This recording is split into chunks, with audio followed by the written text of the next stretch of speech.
Best friend Adam Smirnoff, the guitar player for our band Lettuce, came here for his drink.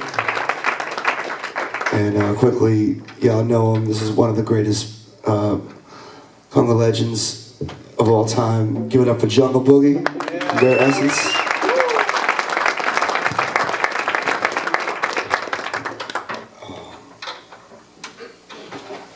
Oh man, how do I start? Basically, I love all styles of music. My parents are both drummers. They both went to Berklee College of Music in Boston, and they were very obsessed with soul music and everything from Donny Hathaway, Stevie Wonder, especially Earth, Wind & Fire.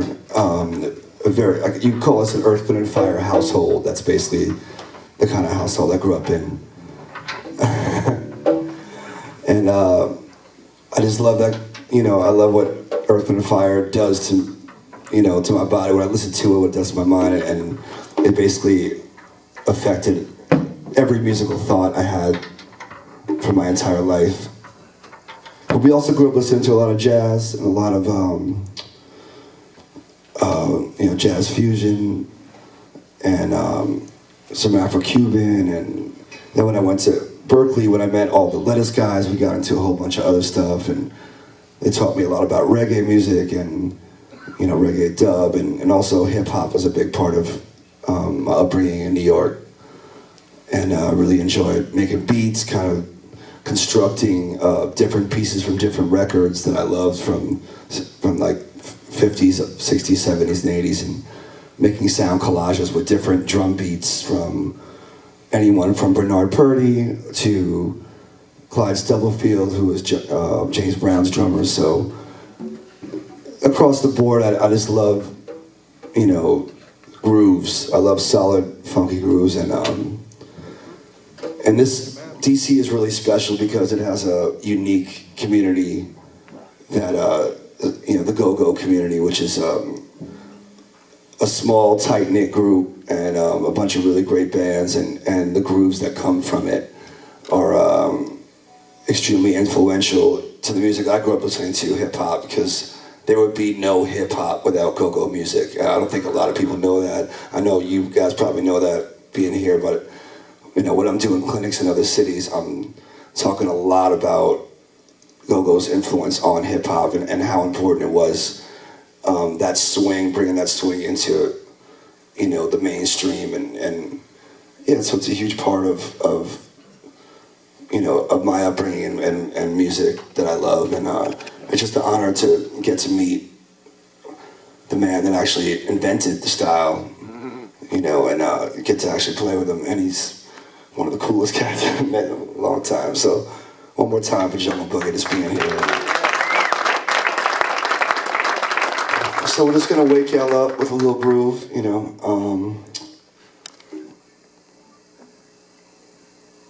Sorry. All right. I'm gonna do a little song called Sardines for a second. For those of you anyone not familiar with the go-go drum patterns? So yeah, let's say I'm in the wrong room to ask that question. Cool. Well, the cool thing about go-go is that, that kick pattern, which is based off clave, that has now been slowed down. So if you listen to the radio right now, pretty much every time you listen to a kick drum pattern, it's that pattern. Even if it's slowed down and with the double time hi-hat, that pattern is still prevalent in music. And now they added the big 808 kicks to that. So, go-go was the beginning of that entire thing. And so let's just play Sardines for a second. Let's wake up. I gotta wake my hands up.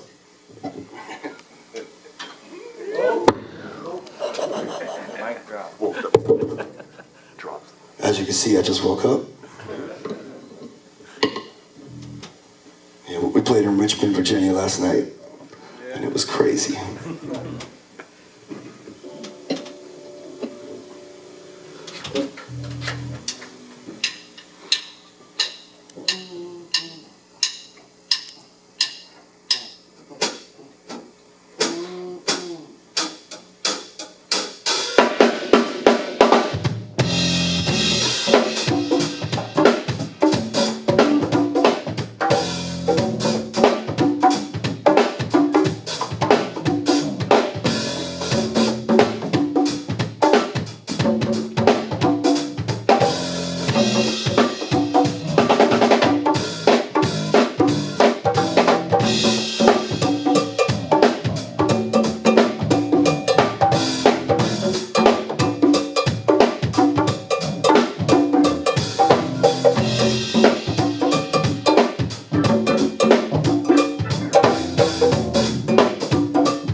things I love about the go-go thing is we go to New Orleans every year for Jazz Fest, and if you've never been to Jazz Fest in New Orleans, I highly suggest it. Go walk around and just see the vibe, go see some late night shows. Even if you don't go to the actual festival of Jazz Fest, the late night, all the drummers you're gonna see in that area, it's incredible. So, there's a thing called Second Line there, and it has a very similar swing to the go-go swing, and there's a band called The Meters. If you haven't checked out The Meters, it's highly suggested. They're like, kind of like what you would consider the Chuck Brown of New Orleans. Like, that beat that Zigaboo plays, the drummer for The Meters has a special thing to it, and it encompasses the New Orleans feel. So I just want to play a little bit of that and just show how it has a similar vibe, similar swing to the go-go feel, and so that when you go to New Orleans, it's a connection. There's a definite connection between the two things. So.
So, as you can see, there's a similar thing, and the pattern, instead of it being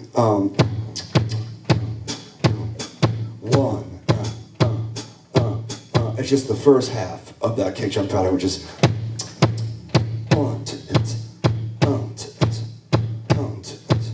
which, if you've ever played, Latin fusion, is also the similar. It's the same thing. So you go to New Orleans, everyone's basing their kick drum patterns off the first half of the clave. 1, 2, 3, 1, 2. So it's,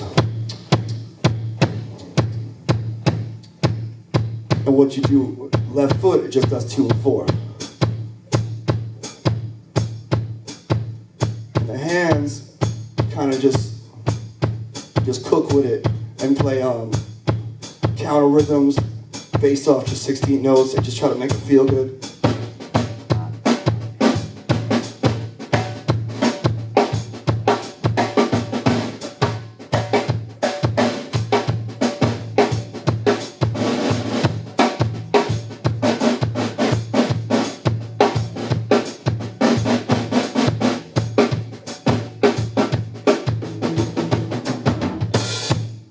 And 1, 2, 1, 2, 3, 4.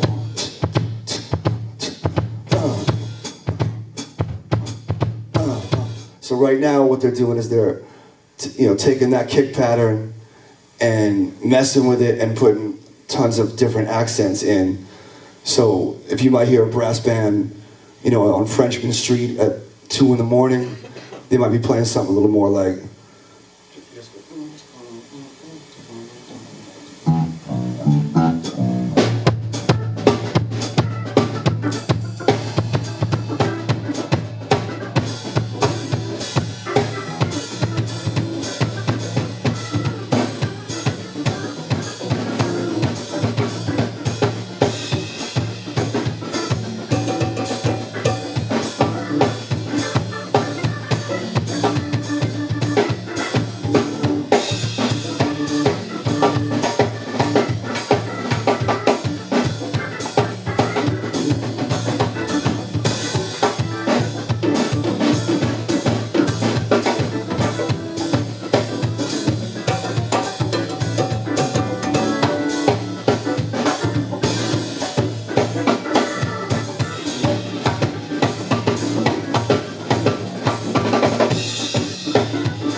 So that's a little bit more advanced, like, and he just taking the kick,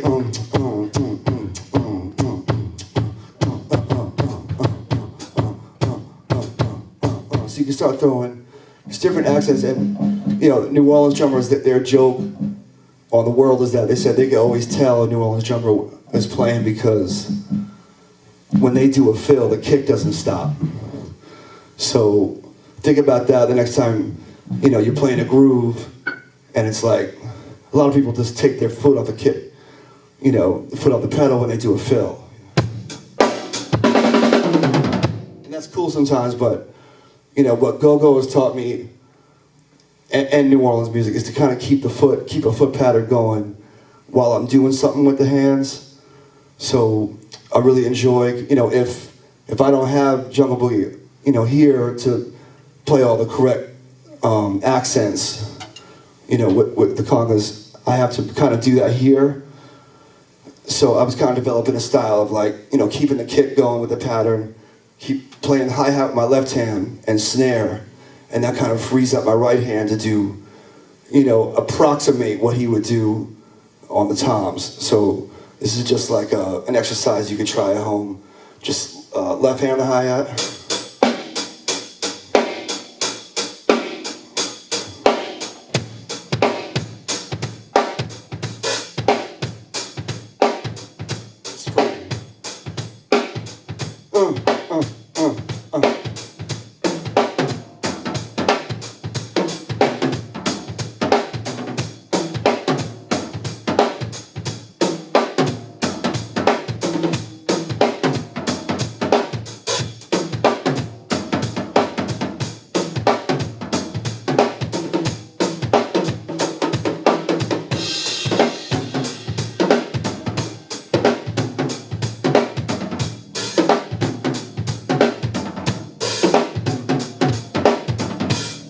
That's just fun, instead of a typical drum solo where you would just kind of get off the kick. Whenever I do stuff like that in front of a crowd that's dancing, they tend to continue dancing, which is the whole goal. I was never one to, go into a solo with the mindset of let me lose the crowd, or I always want to keep them involved and keep them having fun. So, so that's one side, one side of the game. There's so many different elements to groove playing, you know, I just wanted to start with those two because that has a certain swing to it that nothing else in American music does. You know, of course, jazz comes from that, but you know, the way the kick drum is being involved in this modern style, modern meeting, you know, 1960, 70. That's basically when's the first time you heard that rhythm? You think what year was it? The early days. Well, I started like in the 70s, so it was around 76 when I started with Ray Essence. When I first heard that groove. That's the first time? Yep, that was the first time. And then I heard Chuck and just got a totally different aspect of what I should be doing. Oh, really? Of what I thought I should be doing anyway. Yeah. How was it different? How was like what Chuck was doing different? Well, he kept the socket going, and we kind of like based our groove off of Ray Essence off of that. Right. Back then, yeah. He would keep it going, just. He kept the groove going straight through. Yep, kept it going, kept it moving. Yep. Yep. And I was totally amazed. Yeah, the early, you know, mid 70s, definitely. You know, I was born in 76, so there was a lot of music happening, you know, around that time that I had to catch up on because I missed a lot, and it's still a lot. I guess we should play some James Brown stuff because. Before we leave this, you want to play the Making My Way Back Home groove with that music? I mean, I think we got to go low. We're gonna do some James. So I got to meet Clyde Stubblefield. He's friends with John Schofield. I was touring with Schofield for 3 years, and Clyde and John have a good relationship. And Clyde came down to a gig, and we got to hang out for a whole day, and that was really special for me because I got to see him play, and it's you know his groove that you know got me out of bed to go to school in the morning. Like I wouldn't even get up. My mom just put on James Brown and blast it. I would just get out of bed, you know. So they had some really interesting, you know, pockets that they were doing that involved a lot of left hand stuff. You know, a lot of ghost notes, whatever you want to call it. I like to call it ghost the notes in between accents. Which one you want to do? Give me a second, see. Slow down. Yeah. So the left hand has a pattern like this.